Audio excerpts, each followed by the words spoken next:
ملک کو آزاد کرانے کے بعد ملک کا دستور بنایا گیا۔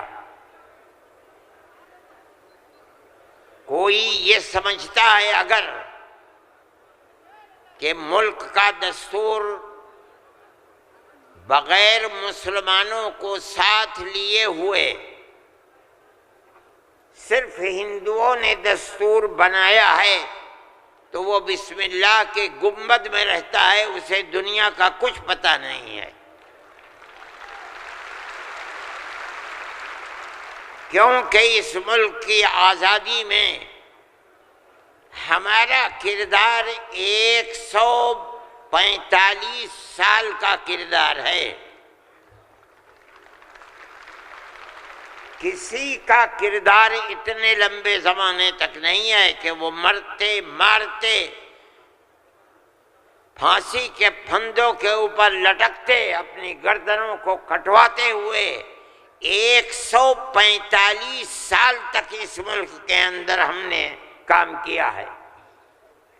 1803 سے لے کر 1947 تک اگر کوئی مائی کا لال ہے، دودھ پیا ہے تو آ کر کے کہے کہ اس کا کردار 145 سال کا کردار ہے۔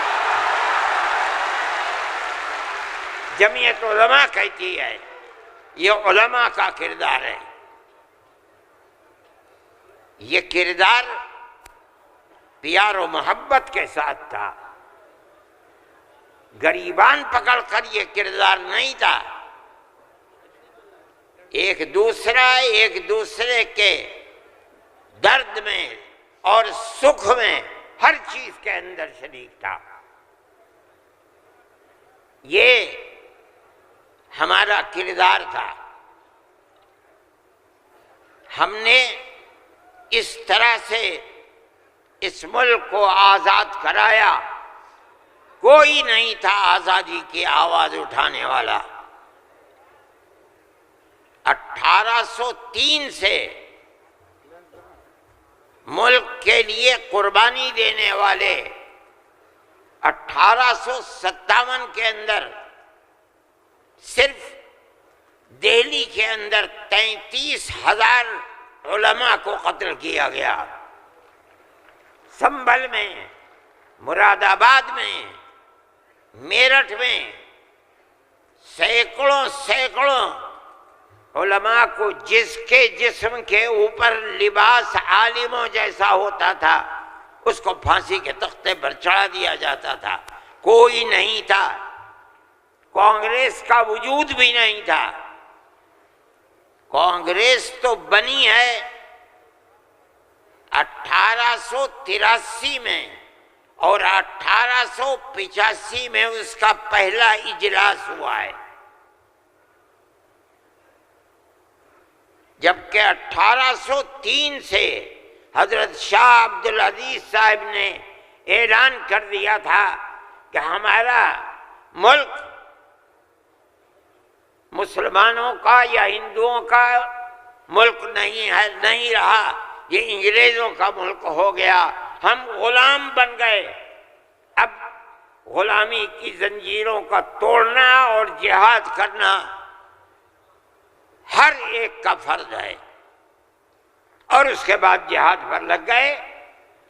کوئی مائی کا لال نہیں تھا جو انگریز کی اس طاقت کے مقابلے میں کھڑے ہو کر غلامی کی زنجیروں کو توڑنے کے لیے اپنی زبان کو کھول سکے۔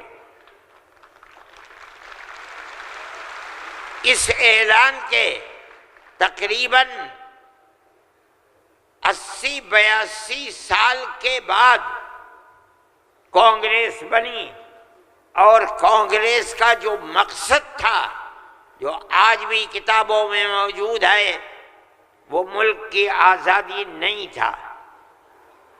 مقصد تھا کہ جو دو جہاد ہوئے ہیں 1832 اور 1857 میں، اس کی وجہ سے جو ملکہ برطانیہ اور ہندوستان کے بسنے والوں کے درمیان دوری ہو گئی ہے اس دوری کو دور کیا جائے اور حالات کو صحیح کیا جائے۔ علماء کا یہ نظریہ نہیں تھا۔ علماء کہتے تھے ملک غلام ہو گیا، غلامی کی زنجیروں کو توڑو، انگریز کو بھگاؤ، ملک کو آزاد کراؤ۔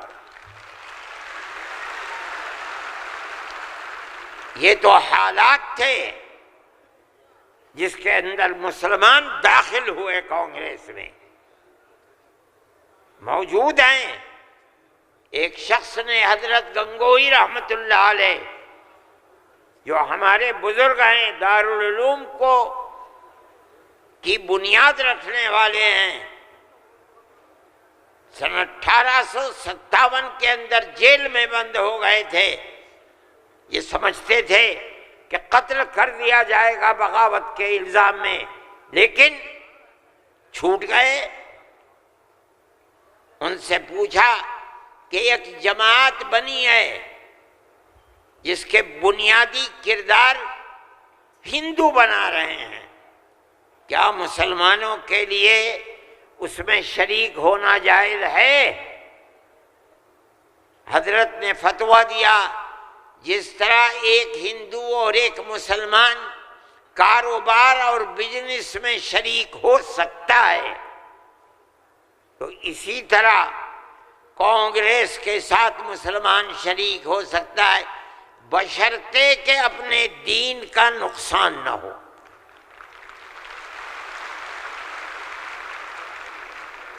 اس کا مطلب نہیں سمجھے تھے لوگ۔ مطلب یہ ہے کہ ہماری تحریک ہے کہ مسلمان اور ہندو جب تک ساتھ نہیں ہوگا ملک آزاد نہیں ہوگا۔